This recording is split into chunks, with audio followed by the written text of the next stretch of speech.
Welcome to Haunted Homebodies, where Halloween isn't just a day, it's a lifestyle. I'm Ashley. And I'm Sarah, and we're your guides through the delightfully dark corners of comfort horror. Now it's time for your bedtime story. I was thinking about earlier that line from I was washing the dishes, thinking about Jurassic Park, because, Why not? why not? Yeah.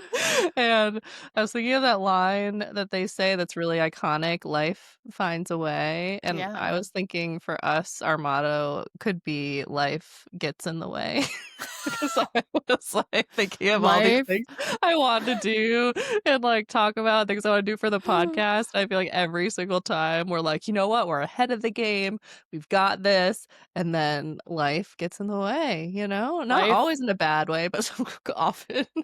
Life finds a way to get in the way. It does. It does. Oh, man. I feel like all you fellow millennials out there, just life's expensive. Our bodies hurt. We have too much on our plates constantly.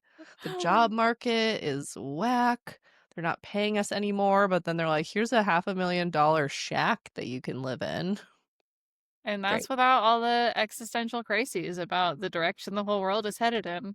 That's true. This is like tip of the iceberg. Like, okay, well that, and then also like all of the actually horrific things happening around the world. So, yay.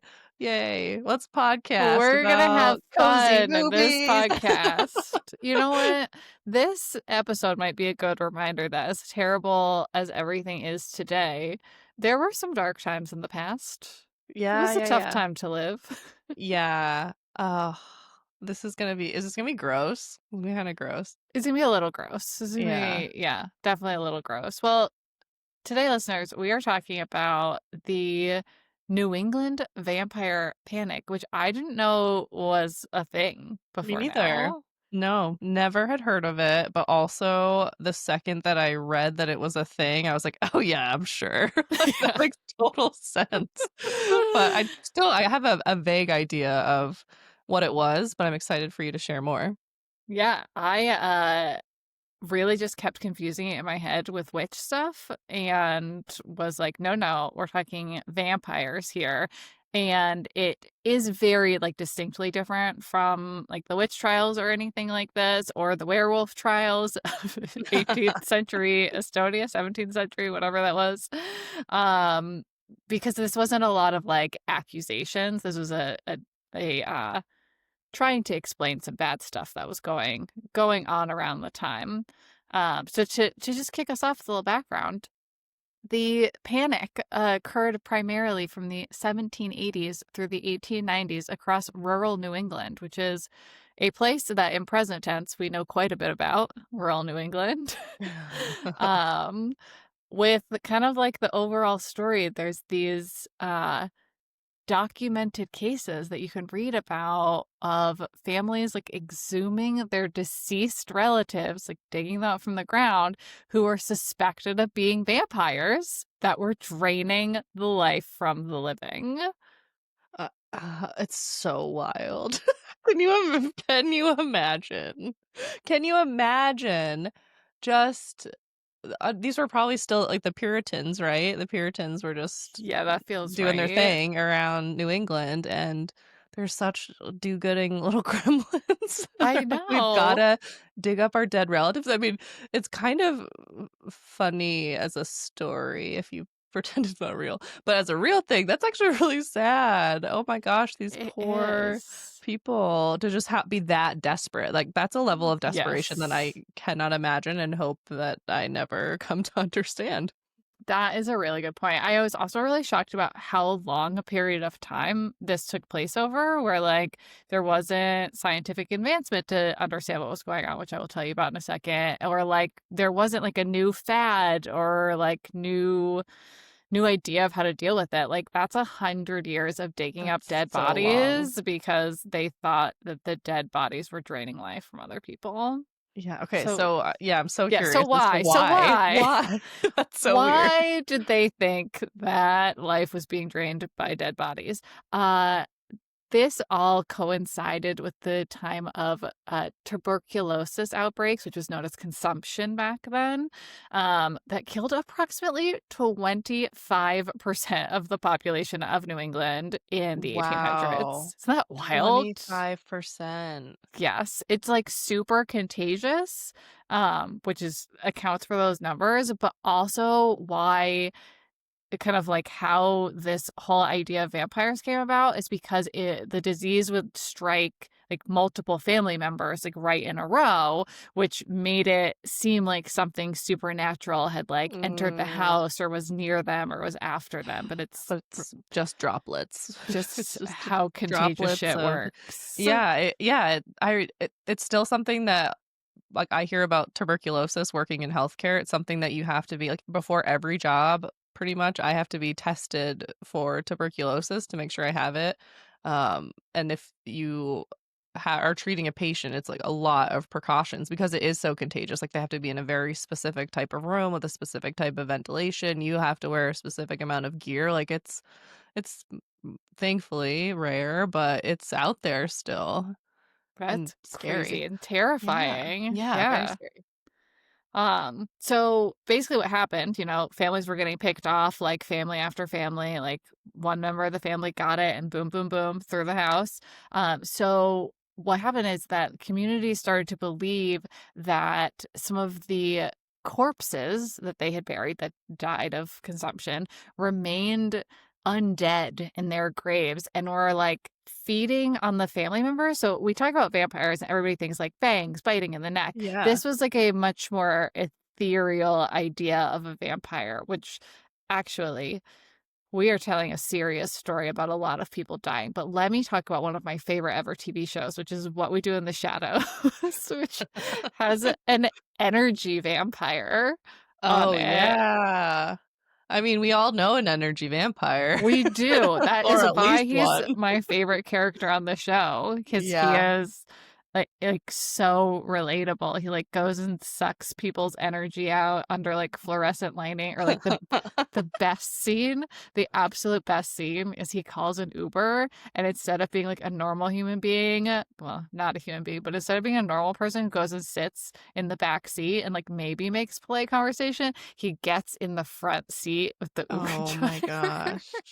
I went through a weird phase. I have to confess something. This is really embarrassing. But I went through a weird phase where like I had convinced myself that it was rude to sit in the back seat. Like I was like, this is so weird. Like it's just a normal, like it's like a Prius, and I'm going and getting in the back seat like I'm a freaking celebrity. And I started feeling really weird about it. And then I finally like broke out of the haze of this was like way just to give me a little credit. Like this was way back at the beginning where it was Sure. We still didn't know like what to we do. yeah, we Yeah. didn't know how to do this. It was very weird. But I remember like trying to get in the front seat and the guy had to like push the seat back, like shuffle of belongings. And then I was like, okay, this is so weird. Like there's nothing not weird about like, especially at the beginning, it just felt so weird to Yeah. just be getting in the back seat of some random person's normal car. And then they would give you like a Yeah. water bottle or like a Ziploc baggie of goldfish. And you just be like, thanks.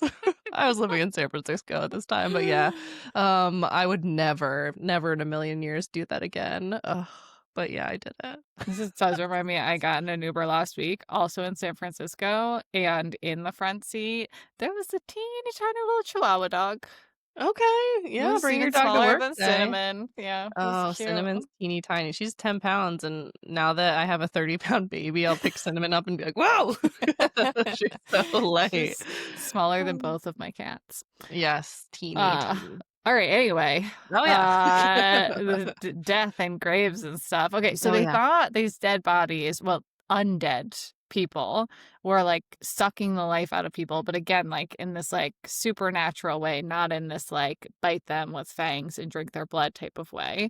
Um, and they thought that the signs of vampirism were basically what like it turns out tuberculosis symptoms are. So it was like blood in their organs. Yeah. They would like say like a lack of decomposition was showing that they were undead, or like shifted positions in the coffin. Like they found like things that were symptoms of tuberculosis, and then like other things that like confirmation bias, probably yeah, too. basically, right, Mm. right. Um, so they were exhuming a lot of bodies, examining them, and subjecting them to some rituals, because of course that's how we're gonna handle this. Which Witchcraft? Question mark. not when the Puritans are doing it, Right, Ashley. right. No, this is totally No. cool. Oh, yeah, yeah, yeah. Go Yeah, off, this queen. God told them all to do it. So basically, like they would take out organs, like they would take out the heart and the liver, and they would burn them because that was Whoa. supposed to kill the vampires. This is my favorite one. Just turn the body face down. Just put it face down on the ground. Couldn't All hurt right. you It's anymore. just planking in their grave Yeah. now. Yeah. Or classic, which I think also works on, regular vampires with the fangs, decapitation. Whew. Yeah. These poor people were like decapitating, digging up and decapitating their family members. Yeah. That is awful. It That is really is awful. sad. A little So, deranged too. y- yes, yes, it is. It does feel like a big stretch, to come to this conclusion. I'm sure they were desperate and had no idea. Like you said, they didn't have science or anyone to be like, maybe this could be happening. Isaac Newton, was he around? Could he have had I mean, ideas? but I like don't. we're talking like late 1800s for Yeah. some of this. Like there were some scientific advancements then, Right. but rural Yeah. New England. Yeah, yeah, true. So why would tuberculosis cause a corpse not to decompose? Sorry, I just went right through Uh, like tuberculosis symptoms to just like things that might happen. Like something it was probably colder outside. Or okay, okay. like there may have been some bugs eating it and that's how it looked like it shifted or, So they were the basically taking gases. anything that they found and were like, it's because they're a vampire, like Yeah, basically. Like and there could exactly. have been like so many different explanations for so many different things, but they're like because they're a vampire. And Yeah. doesn't tuberculosis also make you like cough up blood so that just feels very vampire-y by today's standards? Yes, yes. Like lots of blood involved in the whole thing. Yeah. Yeah. Yeah. So I Yeah. guess that makes sense that you would think, oh, like that's kind of where I thought this story would lie, is that people were coughing up blood and that their relatives would assume that those coughing up blood were coughing it up because they had drank it. That's what I thought the Oh. panic was. No, I don't too I think it's too too logical. logical. Too logical. Yeah. Yeah. And speaking of illogical, this is maybe the grossest part to me. When they were like burning organs and things like that, the ashes were sometimes mixed into tonics that were then given to the sick relatives to try to cure them. Yeah, that's oof. Okay. Yeah. As you know, I'm very interested in medical history, particularly dark medical history. So I feel like I would have, phew, I There's would some not have been articles able linked in the to. show Yeah, notes if I'm you'd gonna like have to to dive follow up. deeper. I'm gonna have to follow up on some of this because the amount of quote unquote treatments that people endured because people were just like, oh, let's just try this. Like that could have even I would have totally believed you if you were like the doctors in town were creating these tonics and giving them. Like that was the state of medicine for so long where they're just like, Yeah. just cut it and like they're already bleeding internally and coughing out blood and they'd be like, let's see if we can lance it and drain it. Mhm. Let's see if it gets Mhm. better.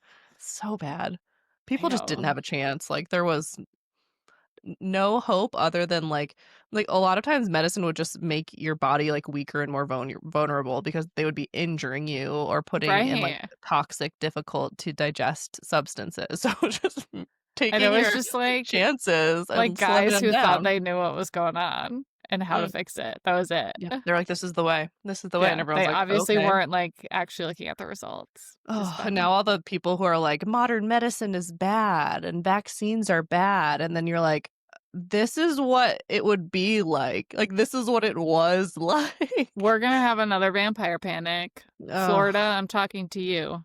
yeah, we're looking directly at you. Yeah. I am so disappointed with humanity, just like Yeah. overall. Not all of them. There's a lot of people fighting the good fight, but so Yes. many where I'm like, what is going on in your brain? I cannot comprehend.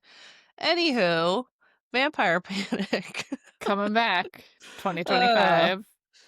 So I do want to tell us a little bit about like one specific case so we can see how this affected one family. So like a particularly, I don't know if I would call this famous case. I think I would. Like it was reported on the papers and everything. It's called the Mercy Brown case. So there was a family, the Brown family, who lived in Exeter, Rhode Island. A lot of this happened in Rhode Island, by the Huh. way. Like Okay. I know it's rural New England, but Rhode Island was like a big epicenter for this was happening. Which good for Rhode Island because what else Yeah. are they known for? I wouldn't have guessed we are gonna talk about Rhode I know. Island. You kind of forget. You kind of Yeah. forget about it. Mhm. So the mother, Mary Brown, was the first to die, and then a daughter named Mary Olive, was next the following year. It was 1884. Then their son Edwin fell ill in 1890 and was sent to Colorado for treatment. And I Huh.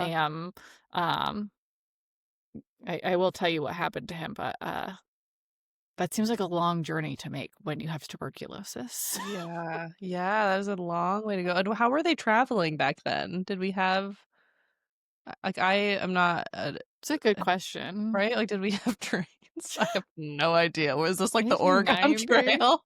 Sorry, Evan. The Oregon Trail. Probably also sorry, Evan, because I feel like he would know this history. I'm a That's bad true. student of I hope history. he's in his lab listening to this, being like, "It was this." I'll get We a should text about it. call into the podcast. Yes. To do a live episode at some That'd point. be fun. Yeah, yeah. Okay, so then, so remember, like we've started in 1883 with the mother, then there's Edwin in 1890, and then the 19-year-old sister of Edwin died in 1892. And when Edwin returned home still Oh, sick, the townspeople pressured him to allow pressured his father to allow the exhumation of his whole family, his wife and daughters, except his son, oh. at that time. So Mary and Mary Olive showed normal decomposition, but Mercy's body appeared preserved, and she's Huh. had like still liquid blood in her heart, What? which was almost definitely because she had been stored in an above ground crypt during winter, Oh, and then okay. it probably thawed like right after that. Okay, okay, Yes, okay. yeah, Yeah. yeah. So It she was was just January to cryogenically March. preserved. Yeah, Yeah, very cold. exactly. Yeah. Especially back then, I'm sure it was extremely cold and Yeah. But huh. regardless, they thought she might be a vampire, so they took out her Yeah. heart and liver and they burned them. Made Edwin one of these famous tonics. But despite that, Edwin died 2 months later. Oh gosh, this is Yes. sad. This is sad, It's and like just also took that's a out whole families. family. That is a whole, Yeah. except for the dad. The dad Yeah, the had dad to have survived, lose I his believe. entire family, and then it's like, what's Mm-hmm. left for you then? That's just so depressing. But Mm-hmm. also, he made it to Colorado. He made it back, and then it was probably the tonic that took him It out. His was body probably was the like hanging tonic. on for dear life, literally. And then they were like, "How about this like yucky drink?" And it probably made him cough, and then it was it. That was his last cough. Gross. Super gross. So this was like kind of a famous case. So the Providence Journal and other newspapers reported on the case. And then here is where we get into the vampires that we are more familiar with today, which is that some scholars believe that Bram Stoker's Dracula, which was published just 5 years later, was influenced by this because apparently Stoker kept newspaper clippings about this incident. Interesting. Yeah, Okay. yeah, I still have to read that. I've same. never read it, and I really mean to. I have really strong intentions to do it. It would be a great time during Vampire Month, but life gets in the way, as they say. Life gets in the way, Ugh, as Jeff Goldblum almost said. almost just could have said. He could have said it. So we're having these conversations about like, did they not have like more sophisticated medicine and everything? But like an important thing to remember about all of this is that it was like really in the rural areas where these like practices and beliefs persisted. Like the more urban places like cities, this wasn't really a thing. And it certainly wasn't a thing for as long. Yeah. But it's really interesting because it like didn't come out of nowhere. There's this like old world vampire folklore that like the colonists brought over, and that just kind of transformed into this once the disease started and they were looking for these explanations. And so these kind of more like isolated communities who didn't really have that much medical knowledge really latched onto that. And then the tuberculosis bacterium was actually discovered in 1882. So like some of this medical knowledge was around like before that whole Brown family story even started. It was discovered by this guy named Robert Koch. But the knowledge spread really slowly to rural areas. So they kept on keeping on with their supernatural explanations of how things were Wow. happening. Yeah. Yeah, there's such a sweet spot in dissemination of information, and we've gone way past it. We've gone way past it. But we've kind True. of lived it. I feel like we probably lived the sweet spot, right? Yes. Mm-hmm, mm-hmm. We Where it lived it. was It was short-lived, where we easy were to get getting, the important information. yes, the Mm-hmm. really, really key stuff, and it still might have taken a minute, or you might have like missed things because we only had landlines, but Oh, I miss uh them.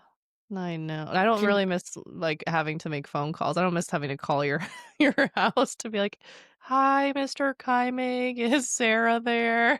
Okay, so like Love Frank, but I don't I did not feel fondly about it at the time, but yeah. now, like, Oh yeah, I I would trade it. definitely feel so nostalgic for it. Also, I have no idea Yeah. why this came up, but I was talking to Frank recently and recited your entire home phone number Yeah, by I could heart. I yep, still I could say definitely yours right remember now. it. I think I only know mine and yours. Yeah, I think that's true. I think Yeah. that's totally true. That's so funny. We've called it so many times. Yeah. Yeah, I would if I could go back we could go back to that, I would toss my cell phone in the abyss in a second. Yeah, happily. Yeah. Happily. You know I'd how have I to feel. detox. I'd have to detox, It would but be tough, but it'd be yeah. worth it. Oh, Do you know 100%. that some parents now, instead of giving their kids cell phones at like earlier ages, are buying them landlines?